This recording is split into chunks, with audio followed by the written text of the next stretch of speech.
Good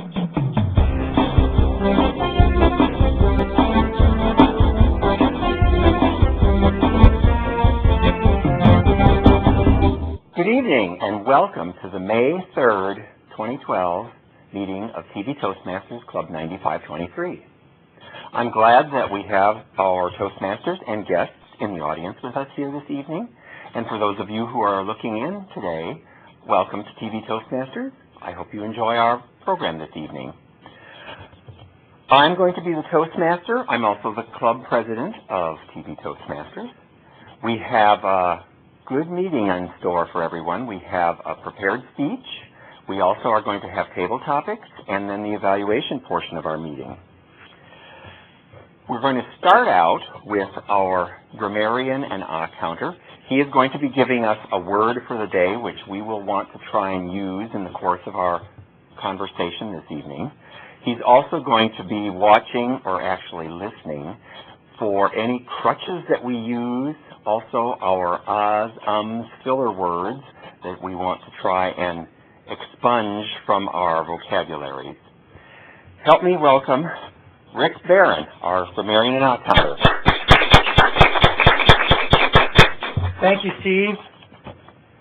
This is always a fun role because it's not one that I typically do, and it really forces me to grow learning some new listening skills. So I'm looking forward to this role today. And I found a word that I didn't know. The word today that we are to attempt to use while up here at the lectern is cockinate. To laugh loudly or immoderately. To laugh loudly or immoderately. As an example, the person sitting next to me at the dinner party was so loud, cockinating, that it ruined my meal. Thought it was an interesting word, and one that personally I have never heard used. Mr. Toastmaster. Thank you, Rick. Cockinate. Reminds me of concatenate, which is another word that I see once in a while when you're trying to hook all kinds of things together. We're going to have our impromptu speaking session next. Our Tabletopics master for this evening is Michelle Hennekes. She is going to be posing some questions to people in our audience here. They will have no idea they're going to be called on. Usually what happens is the Tabletopics master asks a question and everybody thinks, oh, I hope I don't get that one. But Tabletopics is an opportunity for us to listen, think, and learn to speak on our feet. Basically, it's a mini speech on a topic that we've just had introduced to us. Help me welcome our Vice President of Education, Michelle Hennekes, as our Tabletopics master. Thank you, Mr. Toastmaster. Fellow Toastmasters and honored guests. Tabletopics is always the fun part of the meeting because it helps us prepare, but it's also usually a chance for us to make mistakes and not feel so bad about it. So today, our table topics are going to be, I'm going to actually tell you the subject. It's going to be on the subject of vacation. We just had spring break, and now summer is coming ahead, and personally, I always kind of tie vacation and summer together. Great times, relaxing times, sometimes miserable times. So today we're going to talk about vacation. It's a holiday or a specific trip or journey usually for the purpose of recreation or tourism. So that's the definition by Wikipedia. So let's start out and have Shankar come up and talk about his dream vacation. Thank you. You're welcome. Vacation and a dream vacation. My dream vacation would be going to Yellowstone with friends. I have read a lot about Yellowstone where there exist some cool things that do not exist anywhere else in the world, or at least not in that many towns. Like, for example, hot geysers that go up, ground up, like they go 500 or 600 feet up into the air, and I've never seen a geyser anywhere in the places I have traveled to. So I'd love to go to Yellowstone. One other interesting thing about Yellowstone that I came across is during the winter time, red foxes are pretty common in the Yellowstone forest, right? Red foxes have the ability to sense a rat even if it is under the snow, 5 or 6 feet under the snow, and it just pounces to grab it and eat it, get its food during winter. And I thought it was pretty cool. Not for the rat, but for the red fox. Thank you. Thank you, Shankar. I too have never been to Yellowstone. I think that would be a pretty amazing vacation. So, have you ever heard the term staycation? So during the economy downturn, it just became much more popular. A staycation is where people stay in their hometown and they have a mini vacation, relaxing. A lot of times they do little area attractions, spend time with family and friends. So staycations are much more popular nowadays, especially when flights are $800 out of CBG and so forth, and gas price is expensive. So Chris, tell us what you would do if you had a staycation planned with your family for about a week. Thank you, Madam Tabletopics Master. Actually, this is a very timely topic because it is something that I am actually going to, I think, be doing here coming up in a month, is do a staycation around Memorial Day weekend. And we have not a ton of attractions planned, but more of getting the yard in shape for the summer. Doing a lot of planning. We just purchased a new home about a couple months ago, and so we need to do a lot of landscaping. It's a fairly large yard. We were actually looking at riding mowers yesterday out at Lowe's, and we are going to have to do a lot of planning in the front yard and also a lot of taking out before we put in. So I think that would probably consist a large part of our staycation at this point in time. Other times, of course, we would want to go up to maybe, I don't know if Cedar Point would be a stay at home, but that's close enough. I'll call it a staycation, or Kings Island. And then also we have a little girl for maybe going to Coney Island or one of the splash parks around town for some fun. So, thank you. Thank you, Chris. That sounds like a lot of fun. Staycations usually do entail doing a lot of work or intent to do work around the house, but I usually enjoy hanging out at the pool or just relaxing. So, but yard work sounds like a lot of fun. So there's another type of vacation known as a sabbatical, where you take a longer vacation, perhaps a year or so from your career. So, Charlie, if you had to take a sabbatical, what would you plan on doing for that time?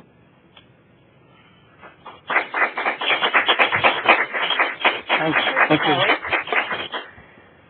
Now don't cackle at me. A sabbatical for me may be going back to New York. Okay, I've been here, done some staycations. We've enjoyed the bike trail, which I consider maybe the 8th wonder of the world because it's just fantastic. I have a hard time saying this is my home. So a sabbatical for me would be to go back home, which would be New York City, and then just eat because, we really miss the food. We were just there recently, and, there was a lot of emotion, and I had a hard time coming back. We were there for almost 2 weeks. I have adult children there, and it was great to see them. So I know a lot of times we think of a sabbatical as basically unplugging and, trying to retool. But for me, it would be going back to my roots and retooling and re-energizing through the people that I miss. And, and of course, again, the food, right? The cupcakes and the pizza and everything in between was just unbelievable. I can't say enough about it, and I strongly recommend that if anyone or when anyone gets the chance to go to New York City, it's fantastic. Thanks.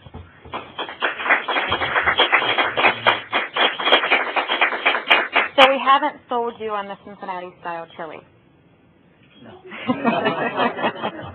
No, New York City does have some amazing food, so if you ever have the chance, definitely take Charlie's suggestion and take a staycation there. All right, so I'm in the middle of planning my honeymoon, and I need some help. Rick, you're my travel agent. You have a minute and a half to sell me on an idea. Where are you sending me? Thank you, Michelle.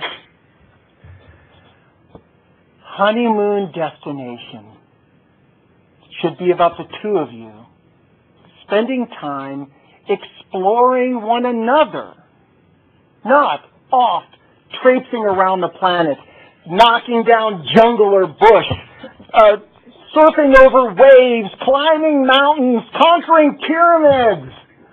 Way too many people use their honeymoon as an opportunity to wear themselves out, to completely beat themselves up. This is going to be a real zinger here. The honeymoon of choice should be a local bed and breakfast. Something close enough, yet far enough, where the two of you can go spend some quality time together, outdoors, hiking, walking, exploring nature, spending some time picnicking, and just having a grand time together.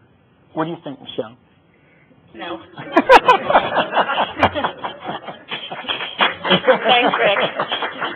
Although Billy would probably like that price point a little bit better. So we ended up selecting Hawaii. So that was my choice. So I'll let you all know in about 2 months how wonderful of a vacation that was. So most of us typically have a memorable vacation, usually because it was something phenomenal, something exciting, or something really crappy happened. So Mary, will you tell us about either your most wonderful or your worst vacation that was truly memorable?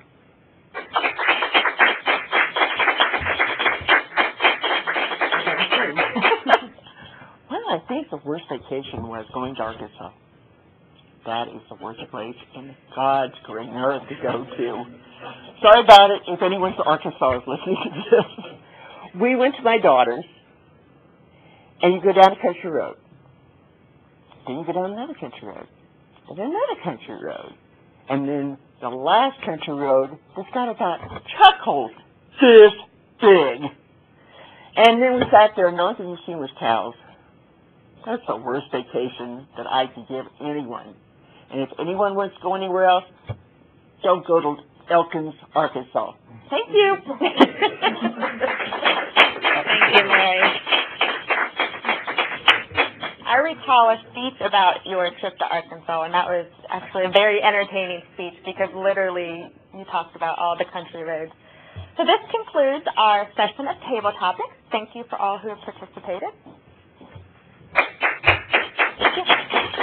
Thank you, Michelle.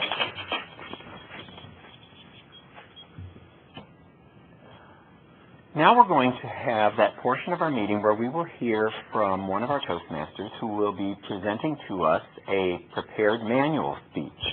This speech will be coming out of the Basic Competent Communicator Manual. It is project number 6, which is vocal variety. She's going to be using this project to work on things like expanding her pitch, volume, rate, and pauses. She's going to be sharing with us some things, and so I'm going to go ahead and introduce our speaker for today is Carol Kormelink. She's going to actually be reading a story to us, and through the reading of that story, she is going to demonstrate examples to us of the vocal variety that she is working on, and the vocal variety is intended to convey some perspective about the characters that are in this story that she has. The characters in her story are Pinch Rat, Bumper Bunny, and Hetty Hedgehog. And for those of you who know Carol a bit and her passion for decluttering, The title of Carol's speech is Stuff, Reduce, Reuse, Recycle. Help me welcome our speaker today, Carol Kormelink. Fish fingers. Thank you, Mr. Toastmaster, fellow Toastmasters, and our most welcome guests, and our viewing audience at home. I will be reading the story of Stuff and helping to encourage you to reduce, reuse, and recycle. Unfortunately, most of the clutter begins in the mind, and when you clear out the clutter in the mind, then it's easier to clear out the clutter in every place else.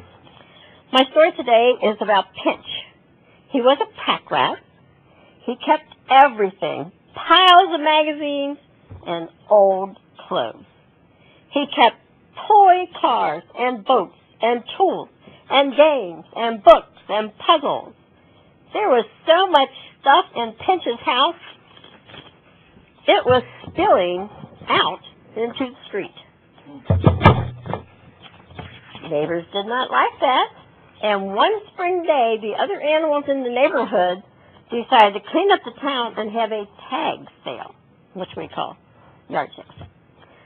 Bumper Bunny and Hetty Hedgehog marched up to Pinch's door. Hetty knocked. No answer. She knocked again. Still no answer. Pinch! Your stuff is making a mess. Could you donate some of it to our tag sale? A groan came inside the house. No! I like all my stuff. I don't want to donate any of it. But Pinch, said Bumper, you've run out of room. If you sell your stuff at our tag sale, people can reuse it. In my class, I call it blessing others. Sorry, I just can't do it. Bumper and Hetty shook their heads and they went to join their friends. They picked up trash and gathered newspapers, cans, and bottles for recycling. Then they went to the town square for a town tag sale. From his doorstep, Pinch watched as his friends from all over the neighborhood brought clothes and skates and footballs and games and toys and frilly dogs. Hey, maybe I should sell some of my stuff. Then I'll make enough money to buy more stuff. Pinch got out his old wheelbarrow and he loaded it up. He struggled over to the town square. Look who's here, said Hetty Hedgehog. Welcome, Pinch. You can use the table by the fence. Pinch emptied his wheelbarrow. He went back for another load, and another load, and another load. Then he began to sell. I hope I make lots of money, he said. Old shirts went. Tools went. Toys, cars, boats, and puzzles went. Oh, wow, said a little girl chipmunk. Look at this beautiful doll. I've wanted a doll like this for a long time. Pinch thought to himself, I never imagined that doll was beautiful. It just lay at the back of my closet. That red truck is awesome, said a little boy bunny. I hope it doesn't cost too much. Not for you, Pinch said. He sold the truck and he watched the boy push along in the grass. I guess that truck is awesome, he said. I just never noticed. By the end of the day, Pinch had sold everything he brought and was smiling at all the animals enjoying his stuff. Next to him, Hetty Hedgehog was counting the money. Let's use some money we made to buy a tree. Pinch cleared his throat. All of it? Well, sure, Pinch, said Bumper Bunny. That's the point. We want to make our town pretty as well as clean. Said Pinch. Let me think about it. Pinch went home to his very clean house. He ate dinner in his very clean kitchen. He went to bed in his very clean bedroom, and he thought about how nice it was to live with not having stuff everywhere. Then he thought how his friends wanted to spend all the money from the tag sale on a tree, and he got an idea. The next afternoon, Pinch marched into town square, and behind him stretched a long line of wheelbarrows. What's going on? Asked Hetty and Bumper. Pinch grinned. All my relatives have brought their stuff, he said. Everyone watched as the pack rats emptied their wheelbarrows into a huge pile.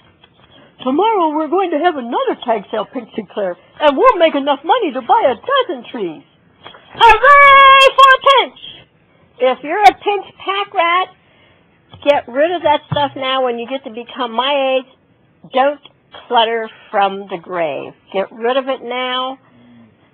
Bless someone else with it. And when you realize that you're not just throwing it away, you can bless someone else, and it's easier to get rid of. When Pinch saw all the people enjoying his toys, his books, his games, he realized that it was nicer living in a clean, clear, uncluttered space than to live with all that clutter around him. Mr. Toastmaster. Thank you, Carol.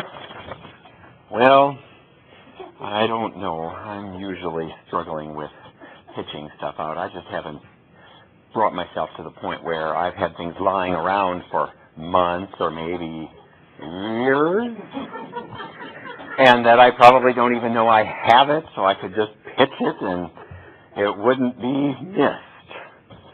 I'll try to take your advice. What we are going to do now is get into the evaluation portion of our meeting. This is where we will be hearing about things that we've been doing in the course of our meeting this evening, what we've been doing well, along with some of the things that we might want to consider changing so that we can be more effective communicators.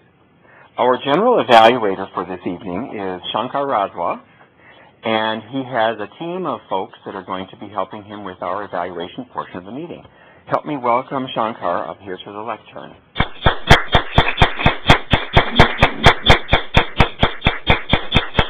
Thank you, Steve. Hello again.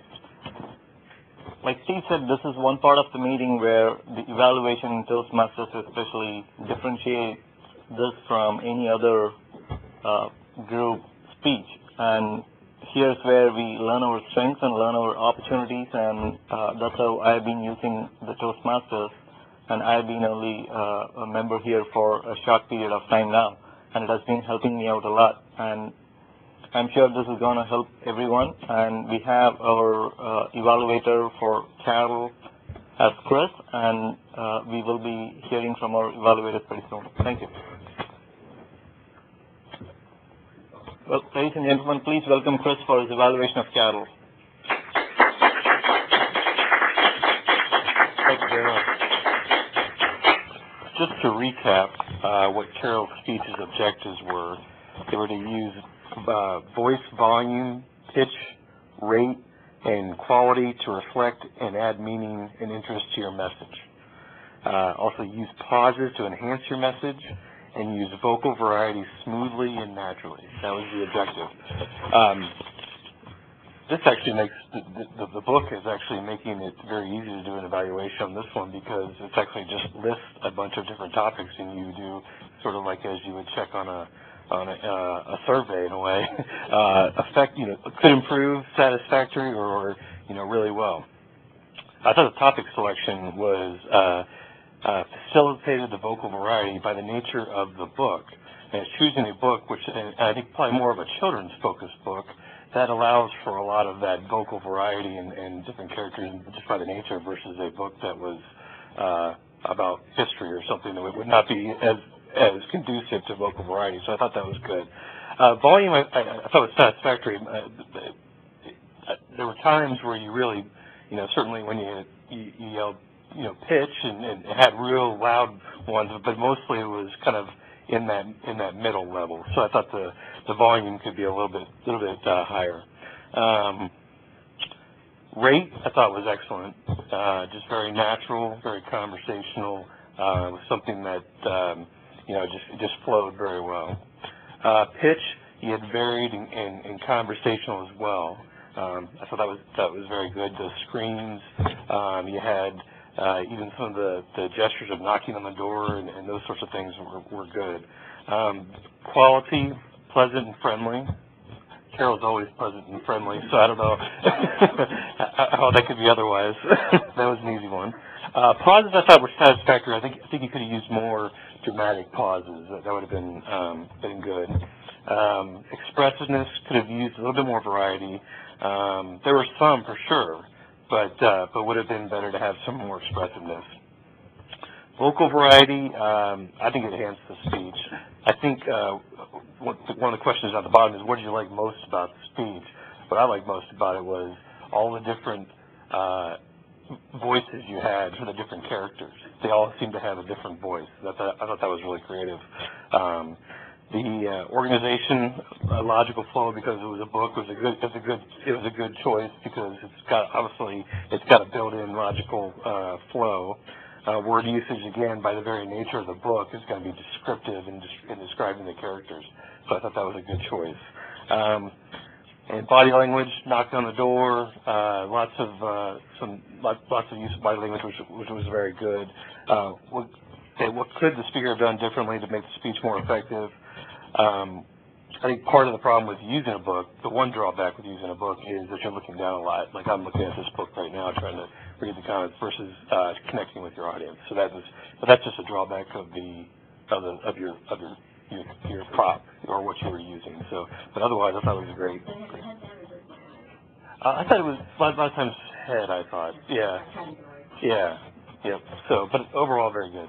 Thank you.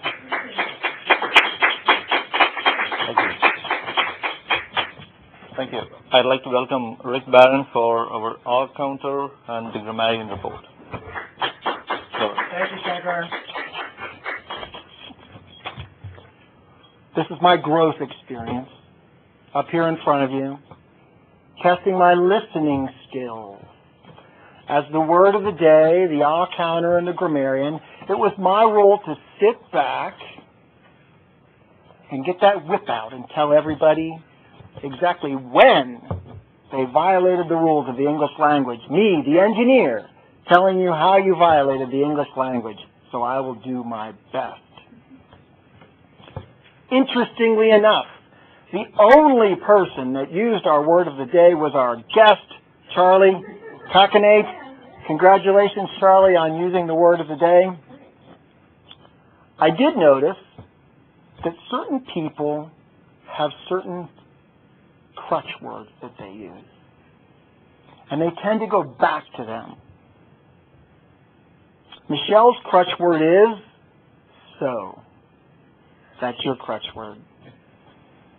Chris's crutch word is that's his crutch word. Charlie, interestingly enough, spread his out a little bit. So that's kind of interesting that he didn't gravitate towards one specific. But Charlie, I only caught 2 you knows and 2 so's. That was pretty much it. So outstanding for the first time up here in front of the whole lights, camera, action thing. Very good. In terms of grammar, there are a few things that I'd like to comment on.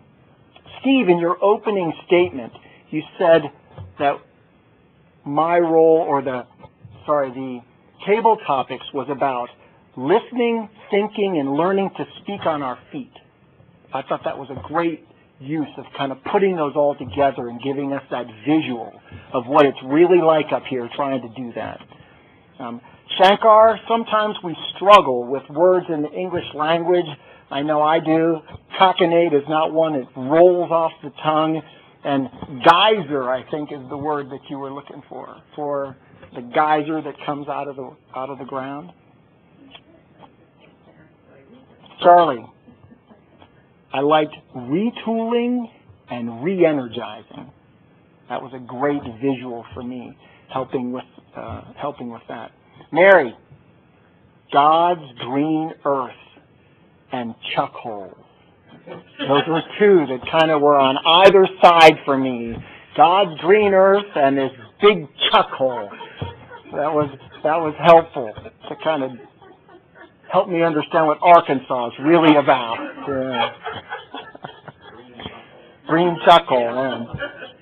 Carol, you did a good job of explaining the tag sale from your story. So when it first came out, you explained how we might use that as a garage sale or a yard sale or something, so that was really helpful. And I liked your phrase, don't clutter from the grave. That was one that really got me thinking about So many people tend to do that. All this stuff that they hold on to that their children just have to find something to do with at the end. Mr. General Evaluator. Thank you, Ed. Thank you. Now I'd like to welcome Mary for the timing report.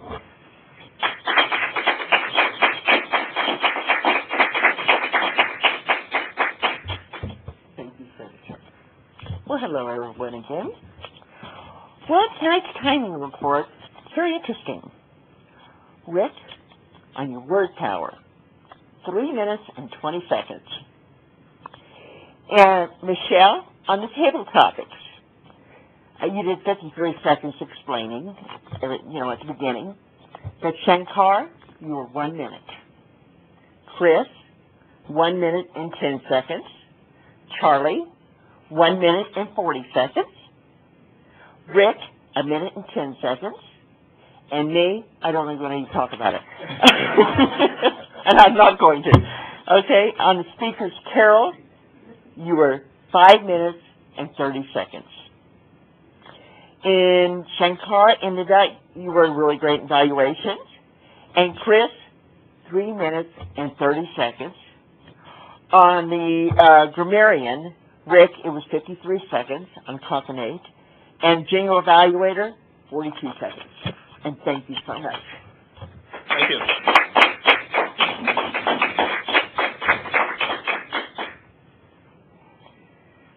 Well, as general evaluation, we had a little late start today. It wasn't a little though. We started probably 20-25 minutes later than the usual. Otherwise, we have been having a very good meeting so far. I like the fact that Chris, when evaluating Carol, went through the book like point by point, and he kind of explained everything, and pinpointedly mentioned some of the places like knocking and things like that, which definitely help you a lot in going further down this path. Also, one suggestion I would have for you is in some of the developmental areas that you identify, like in terms of expressions and in terms of pausing, I think it would, in general, help the speaker, especially when it comes to developmental area, where you can tell with a concrete example, at this place, a pause could have helped, or at this place, this expression could have helped. It would be even better. Coming to the grammarian report and the R counter, Rick definitely added a flavor there to the usual monotonous tone there. So in general, between especially Carol and Rick, one thing that stands out as a speaker is they bring energy to the lecture. And that kind of holds the attention of the audience, and that was one thing that seemed to me like a highlight for today's meeting. And Mary, as always, she kept a strong hold on the timing with her color-coded paper, so it was pretty good, I thought. And as such, today it has been a very pleasant journey this evening so far, and I'd like to hand it over back to Steve. Thank you, Shankar. Let's give Shankar a round of applause for his first time as General Evaluator. I think that's a good point. A lot of times we'll have an evaluation of a speaker and we don't really hear specifically what it is they're trying to accomplish as a part of that project. So that's really good to review that for the audience before you start your evaluation. That's one of the things that I like to encourage people to do. We have two guests in the studio with us this evening, Charlie Zabosco and Eva Lewandowski. I'd like to know if either of you would like to share with us a few comments about your attendance at our meeting tonight. It's optional as to whether you would like to share any of your observations, but you're welcome to do so. Sure. Okay, if you would like to come up here and share them with us.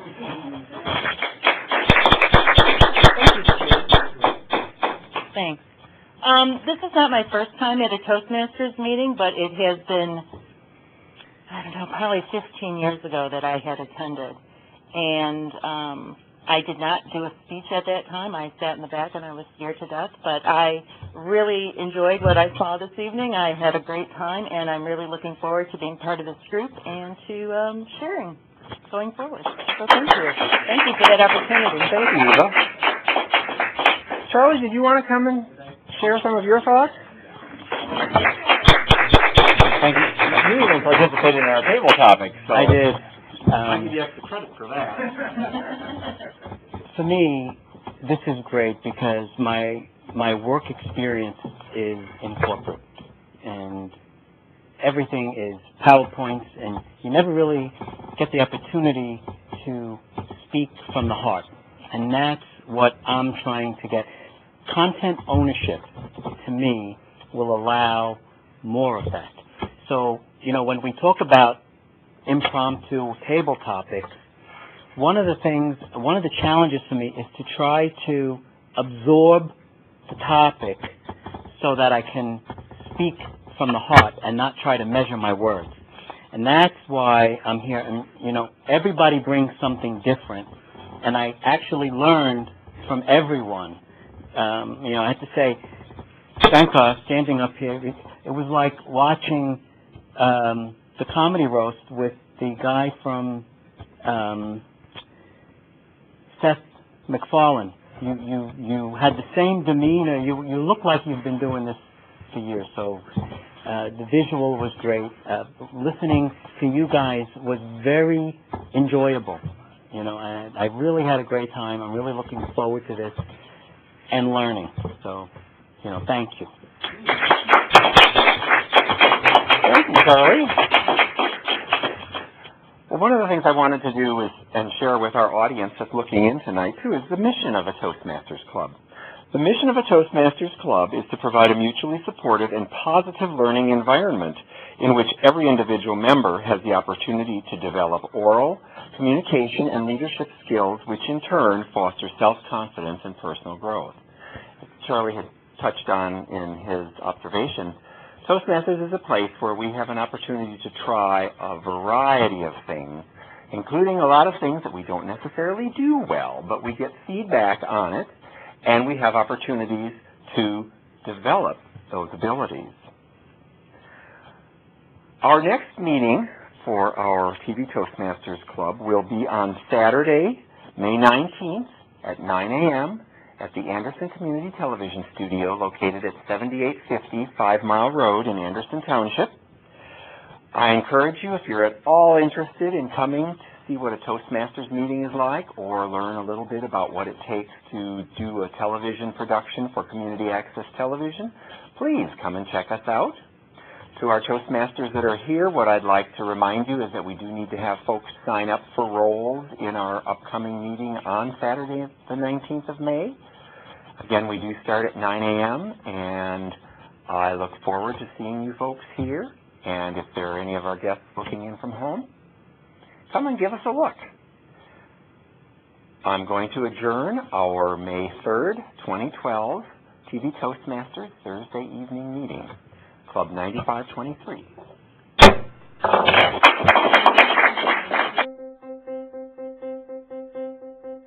Name an effective political leader in history who couldn't speak well.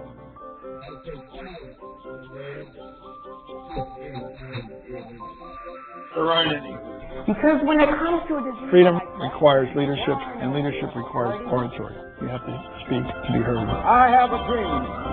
It's all about personal growth and guts. Never give in. Never, never, never.